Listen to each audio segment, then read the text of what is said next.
I call the Liberal Democrat spokesperson Helen Maguire. Thank you, Madam Deputy Speaker. So today we gather to honour the sacrifices and contributions of our veterans. Brave men and women who selflessly put their lives on the line for our country. Each one of them embodies the courage, resilience and dedication that define the spirit of service. But it's not just about recognising their service on the battlefield, but also understanding the challenges they continue to face once they return home. So I'd like to start with a bit of my own story.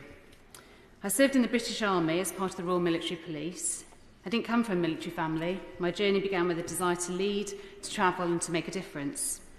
I studied languages at university and was drawn to the British Army's role in international aid and disaster relief. I thought it would eventually lead me into humanitarian work.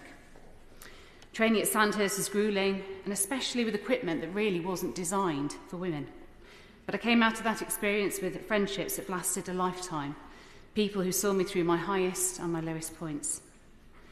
After Sandhurst, I was deployed to Bosnia, where my platoon was already stationed as part of the Stabilisation Force, S4, a NATO peacekeeping force. Working alongside American, British, Canadian, Czech and Dutch troops, I witnessed firsthand the disparities in resources and funding. The contrast was stark. Our American counterparts had advanced equipment, all the bells and whistles, and we operated with much less. This showed me not only the resilience of our troops, but also the challenges we faced due to limited resources. Shortly after that, I was sent to Iraq on Operation Telic 4 with the 1st Battalion Princess of Wales Royal Regiment. Tasked with retraining the Iraqi police force, supporting policing efforts to train over 1,200 of the Iraqi police service in Maysan province, a volatile and dangerous area. We trained the police outside our camp, in old air bases with exploded ordnance next to us, and visit police stations supporting the IPS with their work. We distributed cars, equipment, weapons and money to the IPS and gathered intelligence on Iranian weapons smuggling. Yet just a year before my arrival, 6 of my RMP colleagues were killed in Majara al-Kabir. At just the age of 26, I vividly remember the fear of my first night. Travelling in a blackout bus after landing in Maysan en route to Camp Abanaji, really unsure of what lay ahead. A fear I imagine many soldiers face today, the fear of the unknown, the fear of what's to come, especially those on the front line in places like Ukraine. Iraq was not easy. We came under fire regularly and some of my fellow soldiers didn't make it home. Tensions escalated when photos published falsely showing British soldiers abusing Iraqi detainees. So for several days, our base was surrounded by angry, armed locals. There's a lot of tension, but we got through it together. Now, on the base, there was over 1,000 soldiers, only 3 female officers and a handful of female NCOs. The one positive thing about that was that at least I could get to the toilets and the shower without queue. Despite all these challenges, I was absolutely grateful for the brave interpreters, local police and all the other locals that worked with us on camp and out on the ground. And we must also remember the sacrifices that local people on operations make to support our armed forces abroad. After returning to the UK, we started a family and I had to make a choice between family and career. With no military support to help balance these responsibilities, I eventually left the army earlier than I planned. Yet this is too common a story. As the Haythorne-Waite report highlighted, the most common reason that service members leave the armed forces is the impact on family and personal life. But there were no options for me as a mother.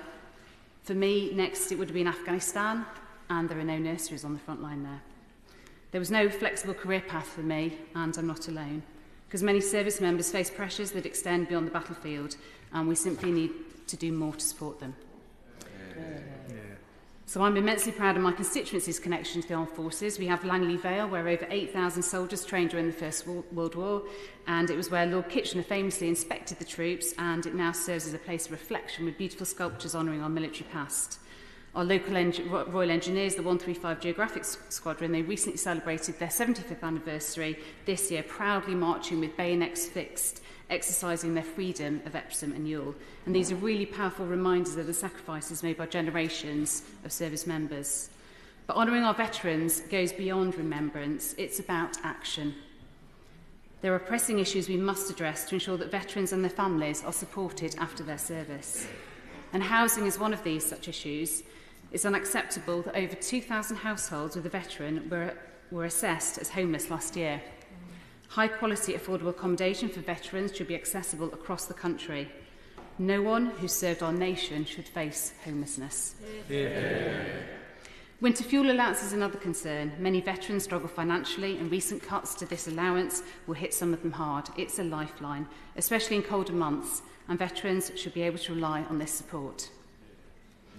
Military compensation also needs reform. The current system often counts military compensation towards mean-tested benefits, and in 2022, about 150,000 veterans received this compensation for injuries sustained during service.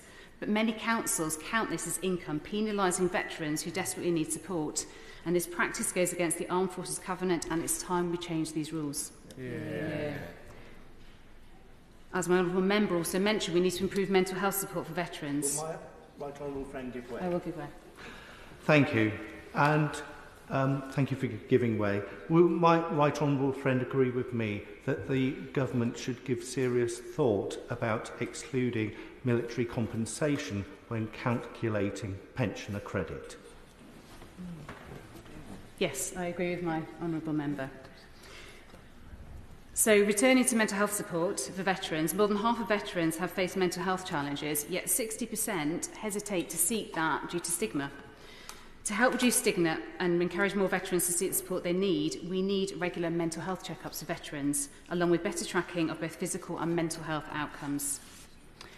Female veterans also face additional challenges, including higher unemployment rates and a greater risk of harassment. The Atherton report found that nearly two-thirds of female veterans experience bullying or harassment during service. This is unacceptable, and we must implement recommendations to protect and support women who serve.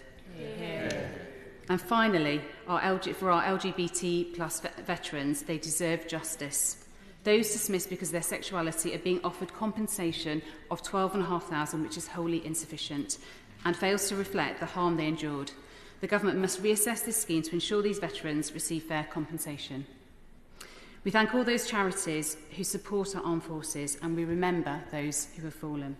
But in conclusion, as we remember the contributions of those who have served, let us honour their sacrifices with action. We need a system that truly supports our service personnel, veterans and their families. This means addressing issues ranging from housing and pay to diversity and equality. Our veterans deserve not just our respect, but also our commitment to making a real difference in their lives. Thank you. Yeah.